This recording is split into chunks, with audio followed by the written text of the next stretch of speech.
Bonjour à tous et bienvenue pour ce nouvel atelier que j'ai appelé Explorer une couleur. Ça va être notre premier exercice d'initiation au mélange des couleurs en aquarelle à partir, je vous la remets ici, de notre palette de couleurs sennelier personnalisées. Donc j'insiste, hein, c'est une palette conçue pour les débutants. Donc si vous avez déjà un petit peu de bouteilles en aquarelle, évidemment vous avez vos préférences, vos avis sur le choix de ces couleurs, on aura le temps d'en reparler. Mais en tout cas, on va travailler à partir de cette palette. Et ce premier exercice, encore une fois, qui est une initiation au mélange de couleurs. Je vais vous proposer deux exercices d'initiation. Ça fera l'objet de deux vidéos parce que j'aime bien décomposer les choses plutôt que d'aller vite pour que tout tienne dans une vidéo. J'aime bien décomposer les choses. Donc ça, c'est l'exercice pour débutants, le premier exercice. Et puis, je vous en proposerai un deuxième dans quelques temps. On va au niveau de notre palette de couleurs. Je vous montre ici. On va reproduire cette page-là. J'avais fait une première page en choisissant une couleur qui était le orange Saturne. Et cette couleur, orange Saturne, je l'ai mélangée avec l'ensemble des couleurs présentes sur ma palette. C'est ce qu'on va faire aujourd'hui avec une autre couleur. Alors, je retrouve ma page, elle est ici, je me remets bien dans le cadre, on est parfait. Et j'ai choisi, vous voyez, c'est noté ici, pour explorer une couleur, j'ai choisi pour cet exercice d'explorer le vert turquoise. C'est la couleur que vous avez ici. Pour faire cet exercice, j'humidifie bien mes aquarelles comme toujours. Pour faire cet exercice, nous allons travailler uniquement avec mes 12 couleurs de base qui sont ici. C'est-à-dire que je vais mélanger mon vert turquoise avec l'ensemble de ces 12 couleurs. Encore une fois, les couleurs que je vous ai mis ici, ce sont des couleurs additionnelles dont on parlera plus tard. Il y en a qui commencent déjà à m'en parler dans les commentaires, mais je refuse d'en parler tout de suite. Vous me voyez bien venir avec ces couleurs-là. Mais encore une fois, je veux y aller progressivement puisque ces vidéos sont dédiées aux débutants en aquarelle. On va commencer un premier mélange. Donc, on va mélanger notre vert turquoise avec, vous le voyez, c'est noté ici, notre jaune citron. Et pour ça, plusieurs choses. Vous l'avez vu, j'humidifie ma palette pour prélever mon aquarelle d'une bonne façon. Je travaille avec mon pinceau Raphaël Soft Aqua. C'est la taille, est-ce qu'il fait bien la mise au point? Je ne sais pas, c'est la taille 3,0. Et je vais venir prélever mon turquoise. Ce turquoise, je vais venir le mettre dans ma palette.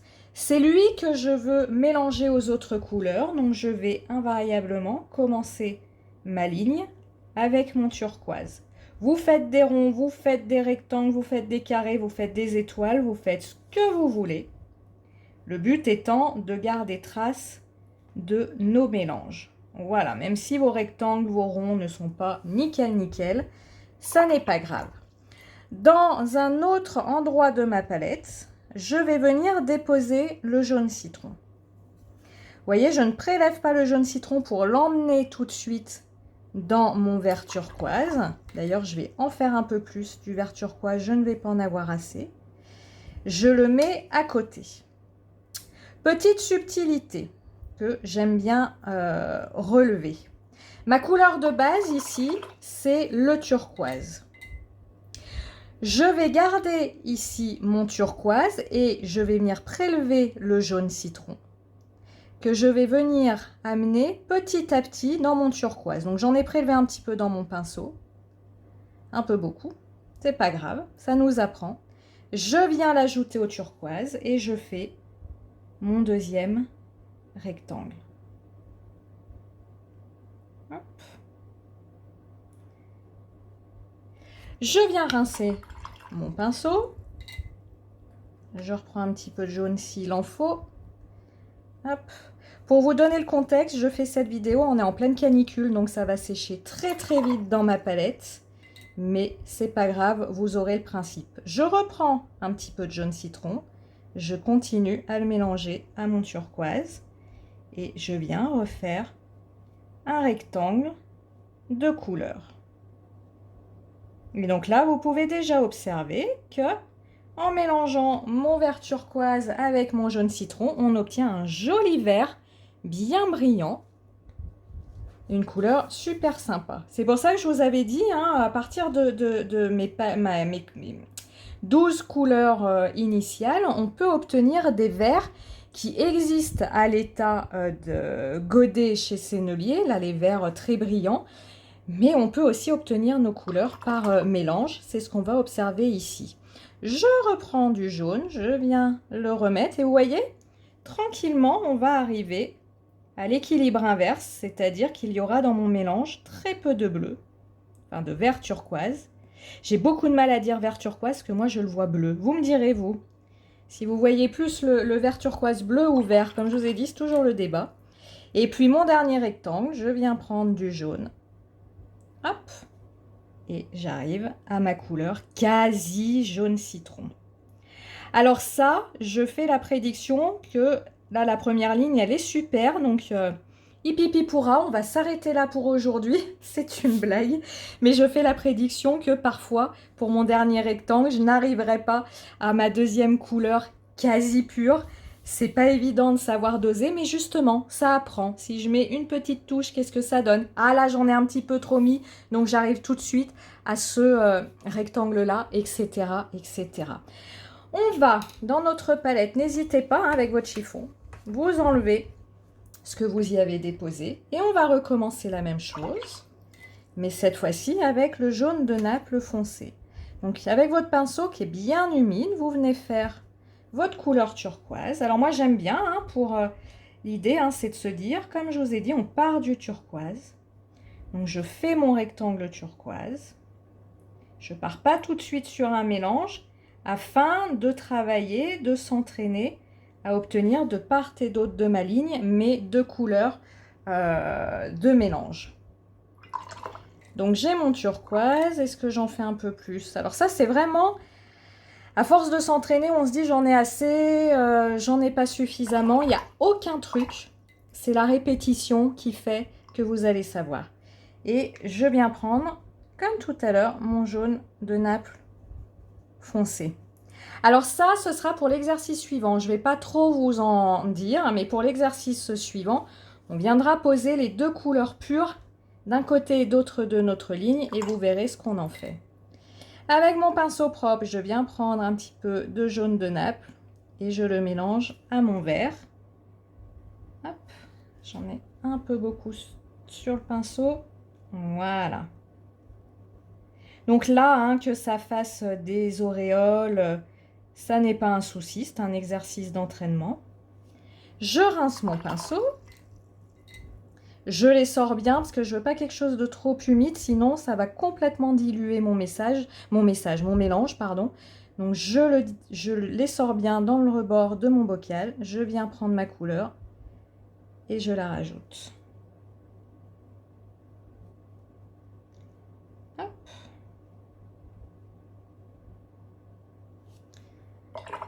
Alors, je vais être obligée, vous voyez, j'en avais pas fait assez le mélange, donc il va falloir que je reparte à l'œil sur où j'en étais restée. Ouais, là on est pas mal. Voilà. Je viens reprendre mon jaune de Naples. Hop. Je vais même en remettre un peu plus. Vous pouvez tricher, hein. Hop, vous dire là, l'écart n'est pas assez grand. Allez, j'en rajoute un petit peu. Hop. Tant que votre papier est humide, surtout si vous utilisez du papier coton, vous pouvez venir superposer vos couleurs, ça ne changera pas. C'est possible en tout cas. Et je viens faire mon dernier rectangle. Voilà. Donc là, je triche pas, hein, je ne prends pas le jaune de Naples directement dans le godet, c'est vraiment le dernier mélange que j'ai obtenu. Alors là, vous voyez, j'ai une transition qui est trop forte. Il m'aurait fallu un rectangle entre le vert et le jaune. Là, j'ai une transition qui est trop forte. Encore une fois, c'est comme ça qu'on apprend. Allez, j'efface. J'en fais encore un avec vous. Après, je le ferai en accéléré et on regardera ensemble ce que ça donne. Alors, toujours placer mon turquoise, toujours faire mon turquoise en début de ligne. Donc, on m'a demandé dans ma précédente vidéo, je travaille sur un carnet d'Ina Wackley. C'est un journal un peu plus petit qu'un format A4, plus grand qu'un format A5, c'est entre les deux. Et c'est un journal, vous voyez, qui mixe du papier aquarelle en coton, du papier craft, du papier en jute. Donc c'est mon carnet d'essais diverses et variées. Voilà, là au dos, j'ai fait des essais de mélange de couleurs, par exemple. Alors, cette fois, je ne vais pas me faire avoir, je vais en faire un peu plus. Voilà. Et donc, on a dit le orange Saturne. Voilà. Allez, je viens en prendre un peu. Je l'ajoute à mon mélange. Et j'observe ce qui se passe. J'essaye quand même si c'est un exercice, de travailler sur la taille de mes rectangles, d'avoir quelque chose d'assez aligné. L'idée, en faisant ça, c'est pas, comme je vous l'avais dit, d'avoir quelque chose d'obsessionnellement droit. Moi, j'ai juste tracé des repères pour les lignes. Je vous conseille de ne pas en tracer plus, de ne pas utiliser de washi tape pour avoir quelque chose d'extrêmement droit et d'extrêmement perfectionniste, parce que ça vous entraîne à la précision du geste, d'avoir le moindre repère possible sur votre feuille, et ça, c'est toujours bon à prendre. Donc, que ce soit tordu, là, vous voyez, celui-là, il est beaucoup plus grand que celui-là. C'est pas un souci, je rectifie. Mais ça m'entraîne en plus à la précision de mon geste. Allez, un peu plus d'orange.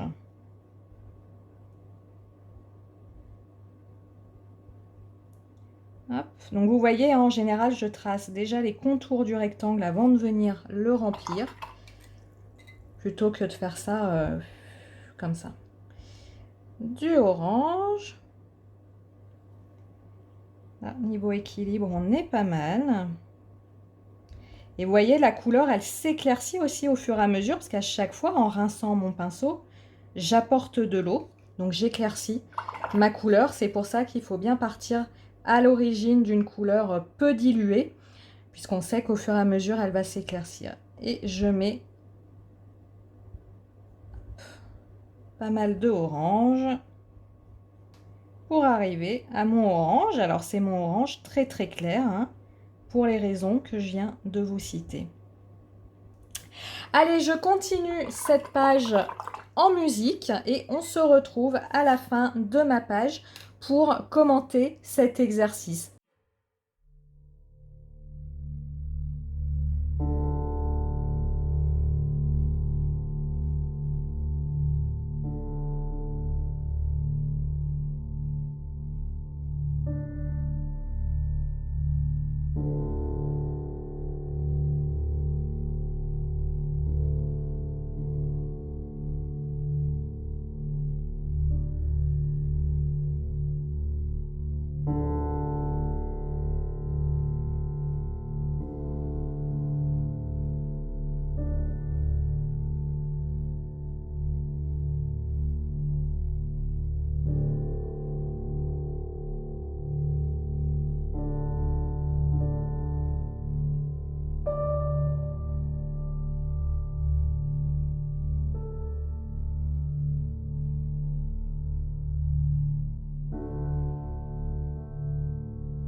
Alors, j'ai terminé le mélange de mon vert turquoise avec l'ensemble des autres couleurs de ma palette, de mes 12 couleurs de base. On va essayer de débriefer un petit peu ensemble, de notamment débriefer ce qui me venait à l'esprit lorsque je faisais ces mélanges, puisque l'objectif, ce que j'aimerais, c'est que lorsque vous faites ces mélanges, que dans votre tête, vous puissiez un petit peu commenter ce que vous faites, c'est-à-dire, ah bah tiens, là, ce mélange-là, il est vachement intéressant pour telle raison, celui-là, ouais, bof, il donne pas grand-chose, etc., etc., parce qu'encore une fois, c'est en commentant et en analysant ce que l'on fait que l'on progresse, ça n'est pas en copiant, c'est en copiant, mais en commentant ce que l'on fait. La première chose qui m'est venue à l'esprit, alors c'est complètement propre au matériel que j'utilise.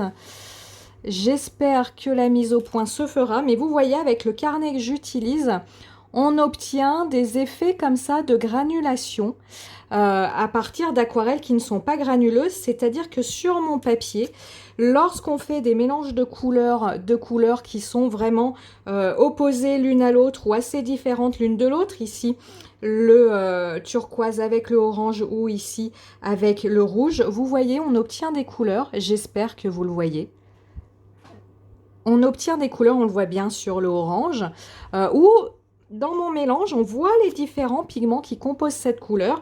Et ça, je me dis que pour coloriser, pour faire un fond, pour faire un vêtement, c'est un effet qui est très très sympa. Donc ça va faire partie des choses que je vais noter. Chose que je vous ai dit tout à l'heure et que l'on peut observer, c'est que pour chacune de mes lignes, invariablement, cette colonne-là va avoir tendance à être peu intense, assez diluée. Pourquoi? Parce qu'à chaque fois que je viens ajouter ma couleur qui est notée ici à mon vert turquoise, à chaque fois je viens rincer mon pinceau. Le fait de rincer mon pinceau, ça apporte de l'eau. Qui dit apporter de l'eau, dit dilution de ma couleur. Donc ça, il faut le savoir aussi. Je vous laisse observer, donc comme je vous dis, là c'est pas totalement sec, je vais faire attention à ce que je fais. Il y a ce mélange avec le orange qui est très intéressant, avec les deux jaunes on obtient des verts différents, avec les verts olives style de grain vert on obtient encore des verts différents. Avec le terre verte brûlée, on obtient aussi quelque chose de très très intéressant.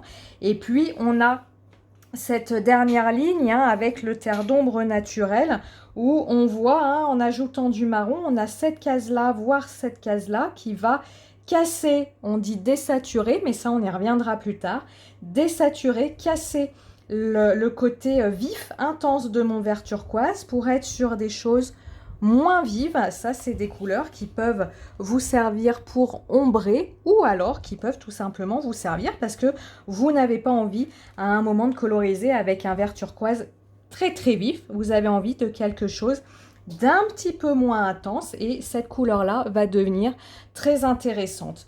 Ce que j'observe aussi également, c'est par exemple que le mélange, c'était couru d'avance, mais on le note quand même qu'avec le bleu indigo ou le bleu cobalt, on voit les mélanges ne sont pas forcément très probants. On arrive vite à l'autre couleur à partir de mes mélanges. Mais ça, qu'est-ce que ça vient nous dire? Ça vient nous dire que si à un moment je veux réaliser un dégradé, hop, si je veux réaliser un dégradé, je prends mon turquoise et je peux venir directement lui ajouter du bleu de cobalt au niveau de ma zone de mélange. On va pas risquer d'obtenir quelque chose de surprise. Vous savez, ces fameuses couleurs où on se dit, oulala, je voulais faire un dégradé dans ma tête. Je pensais que ça allait bien se passer et en fait, pas du tout. Là, on peut voir que ces deux couleurs, hop, on peut forcer un peu les fusions de couleurs, vont se mélanger. Donc, si à un moment, je veux faire un dégradé, on peut utiliser ces deux couleurs. Contrario, ce que je vous disais, avec le terre d'ombre naturel, autant on a notre première, voire notre deuxième couleur qui est intéressante, autant après, vous voyez notamment ici, on tombe sur ces fameuses couleurs boueuses, qui peuvent être, c'est toujours pareil, chaque couleur est intéressante, mais il faut être conscient, en tout cas, si vous voulez réaliser des dégradés, si vous partez de votre vert turquoise pour aller vers le terre d'ombre, à un moment, vous allez passer, on va le faire, par cette fameuse couleur boueuse. Je regarde que ce soit bien à l'écran pour vous, oui. Hop, je mets mon turquoise. Je viens y mettre mon marron de l'autre côté. Hop. Voilà. Et on va avoir au niveau de la zone de jonction, si je force sur le papier, ça c'est quelque chose sur du papier coton. Moi je suis sur du papier coton, vous pouvez faire hein, sans problème, hein, ça va pas créer d'auréole. Vous voyez, on a cette fameuse couleur intermédiaire, moi j'appelle ça couleur intermédiaire. Encore une fois, je vais pas dire qu'elle n'est pas intéressante, mais le dégradé est beaucoup plus harmonieux ici, puisqu'on est dans la même catégorie de couleurs que en passant par le marron. De même, hein, on a pu voir, puisqu'on est sur des couleurs adjacentes au niveau du cercle chromatique, que du turquoise avec du vert, là c'est le vert olive, hop, voilà. Au niveau de notre mélange, on a quelque chose de plutôt, voilà, quelque chose qui se passe bien. Là, je vous le fais très rapidement. Hein, contrairement à ici, vous voyez, on a cette couleur, on appelle ça des couleurs boueuses. Je ne peux pas employer d'autres mots. Voilà, j'espère que ce premier exercice vous aura plu. Moi, je vais attendre tranquillement que ça sèche. Je vais gommer mes traits de crayon. Rappelez-vous, je ne sais pas si je vous l'ai dit, mais là où j'ai passé de l'aquarelle, mes traits de crayon ne vont pas s'effacer puisque l'aquarelle va avoir quelque part protégé le crayon de papier. Mais là où je n'avais pas d'aquarelle, les traits pourront s'effacer. Pareil, c'est quelque chose qui est à savoir si vous souhaitez des fois faire des esquisses sur votre papier. Le crayon de papier se voit au travers de l'aquarelle. C'est pour ça, vous avez pu voir dans d'autres vidéos tuto, notamment mes vidéos tuto sur créer un fond pleine lune. Je n'utilise pas de crayon de papier pour dessiner ma lune parce que le crayon papier se voit à travers l'aquarelle, mais j'utilise un crayon de couleur aquarellable de la même couleur que sera non pas ma lune, mais la nuit, le bleu qui entourera ma lune pour que ce trait de crayon de couleur se fonde avec mon aquarelle. Voilà, dernier petit point de détail. J'espère que ce premier exercice vous aura plu. Vous verrez, le deuxième, c'est une variante plus spontanée de cet exercice-là, mais ça permet d'appréhender les mélanges de couleurs d'une autre façon. Voilà, donc ça, on se retrouve dans quelques jours pour ce second exercice. Entraînez-vous, amusez-vous. Encore une fois, n'ayez pas peur d'abîmer votre matériel. On apprend en testant, pas d'une autre façon. Et moi, je vous dis à très très bientôt. Ciao, ciao.